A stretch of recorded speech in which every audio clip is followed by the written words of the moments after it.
नमस्कार दोस्तों, मेरा नाम है विमल सिंह बालाजी। स्टडी अड्डा में आपका स्वागत है। आज तारीख है आपकी 26 मई 2022 की। शिक्षा संबंधित क्या सभी अपडेट हैं के करके सभी की बात करते हैं। लास्ट में कुछ करंट अफेयर की भी बात करेंगे। सबसे पहले अपडेट डीएलएड के संदर्भ में कि 15 जून के बाद से आवेदन स्टार्ट हो रहे हैं। परिषदीय प्राथमिक और उच्च प्राथमिक जो विद्यालय हैं उसमें सहायक अध्यापक भर्ती के लिए जो अनिवार्य योग्यता है डिप्लोमा इन एलिमेंट्री एजुकेशन यानी कि डीएलएड, उसका 2022-23 सत्र जो है उसमें प्रवेश के लिए 15 जून के बाद से आवेदन लेने की तैयारी है। सूत्रों के अनुसार पीएनपी जो कार्यालय है उसने नए सत्र में प्रवेश का समय सारणी भी भेज दी है। बाकी बात करें तो पिछले सत्र में डीएलएड की कुल 2,18,300 सीटों में से 96,134 ही जो है वो भरी जा सकी थी। और 2018 में प्राथमिक शिक्षक भर्ती में बीएड मान्य होने के बाद जो डीएलएड है उसकी तरफ अभ्यर्थियों का रुझान भी जो है वो कम हो गया है। डीएलएड बीटीसी जो डिग्री धारी है उनमें टीजीटी भर्ती में भी मांगा जो है वो मौका। उनका कहना है कि जब बीएड को जो है वो प्राथमिक में मौका मिल सकता है तो डीएलएड को भी जो है वो टीजीटी पीजीटी जो भर्तियां हैं विशेषकर टीजीटी जो है उसमें उसमें मौका जो है वो मिलना चाहिए। बाकी बीएड की तरह परीक्षा के जरिए प्रवेश जो है वो क्यों नहीं होता डीएलएड में, तो उसकी बात भी यहाँ पर की गई कि हाई स्कूल इंटरमीडिएट और स्नातक में मिले अंकों के आधार पर प्रवेश मिलता है। भर्तियों का ये भी आरोप है कि व्यवस्था में नकल या अनुचित तरीके से अधिक नंबर पाने वाले अभ्यर्थी जो है उनका प्रवेश हो जाता है। जब बीएमए में प्रवेश परीक्षा के जरिए होता है तो डीएलएड में भी शैक्षणिक रिकॉर्ड पर ही प्रवेश जो है वो होना चाहिए। अगली न्यूज इलाहाबाद विश्वविद्यालय और कॉलेज में 5 दिन होगी पढ़ाई। नए सत्र में 7 जुलाई से फिर बहाल होगी पुरानी व्यवस्था।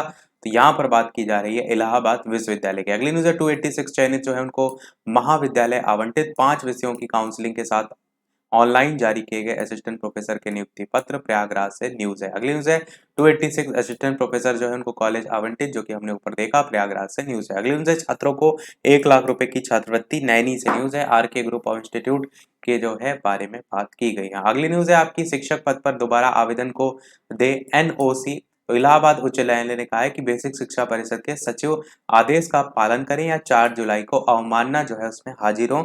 बेसिक शिक्षा परिषद के जो सचिव हैं प्रताप सिंह बघेल, उनको पहले से ही सहायक अध्यापक के पद पर कार्य कर रहे जो अभ्यर्थी हैं उनको दोबारा उसी पद पर आवेदन करने के लिए चयनित सभी अध्यापक जो है उनको एनओसी देने का पालन सुनिश्चित करने का आदेश दिया गया है। अन्यथा 4 जुलाई को अवमानना जो आरोप है वो तय करने के लिए उपस्थित रहने का निर्देश जो है वो दिया गया है।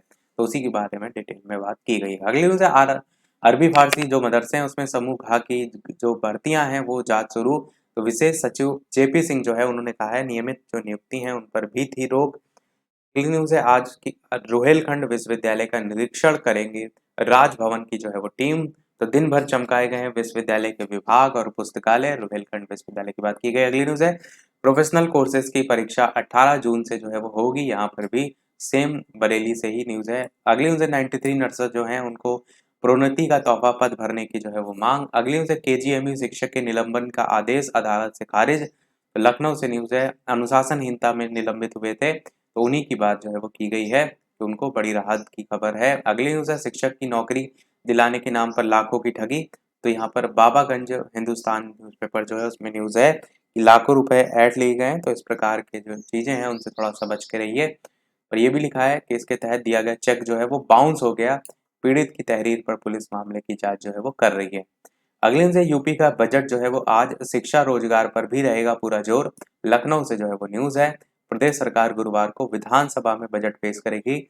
पहले इसे राज्य कैबिनेट से अनुमोदित कराया जाएगा और इससे पहले बुधवार को बजट की जो तैयारियां हैं उनको अंतिम रूप दिया गया है। आपको पता ये होना चाहिए कि वित्त और संसदीय कार्य मंत्री सुरेश खन्ना जो है उन्होंने बजट पर हस्ताक्षर जो है वो किए हैं। तो इनका नाम याद रखिएगा, वित्त जो मंत्री हैं यूपी के। अगला न्यूज आपकी है कि सेना में नौकरी का झांसा देकर 17 लाख रुपए जो है वो ऐंठे। तो सांगीपुर जो है वहां से न्यूज है उसी की बात यहाँ पर भी की गई है। और यहाँ पर भी 17 लाख रुपए जो है वो ले लिए। नौकरी नहीं मिलने से परेशान होकर जो पीड़ित युवक है वो पैसे वापस करने के लिए थाने के चक्कर काट रहा है। तो प्रयागराज जो है उसकी बात की गई। अगली न्यूज है ग्राम पंचायतों के कंप्यूटर से ही कर सकेंगे भुगतान।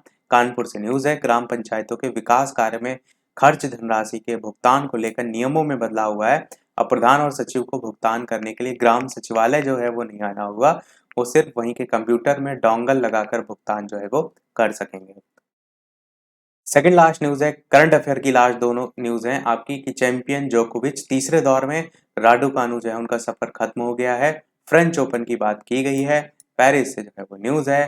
फ्रेंच ओपन के दूसरे दौर में हार के बाद निराश एम्मा राडुकानु जो है इनकी यहाँ पर पिक्चर भी दे रखी है। और राम कुमार की ग्रैंड स्लैम के मुख्य ड्रॉ में पहली जीत है, उसकी बात भी यहाँ पर बताई गई है। अगली और इस वीडियो की लास्ट करंट अफेयर देखते हैं। इसके अलावा वीडियो पसंद आए तो लाइक भी अवश्य करते रहिएगा कि अभिलाषा जो है वो थल सेना की पहली महिला लड़ाकू विमान पायलट जो है वो बनी है। तो इनका नाम आपको पता होना चाहिए। बुधवार को भारतीय थल सेना की पहली महिला कॉम्बैट एविएटर, जिसको हम लड़ाकू विमान पायलट कहते हैं, वो जो है वो बन गई है। यही था हमारे इस ओवरऑल अपडेट में। इस प्रकार डेली अपडेट पाते रहने के लिए चैनल सब्सक्राइब करके नोटिफिकेशन बेल अवश्य ऑन कर लीजिएगा। वीडियो पसंद आए और लाइक कीजिएगा और लोग साथ शेयर कीजिएगा। मिलते हैं अगले अपडेट में, तब तक के लिए नमस्कार, जय हिंद।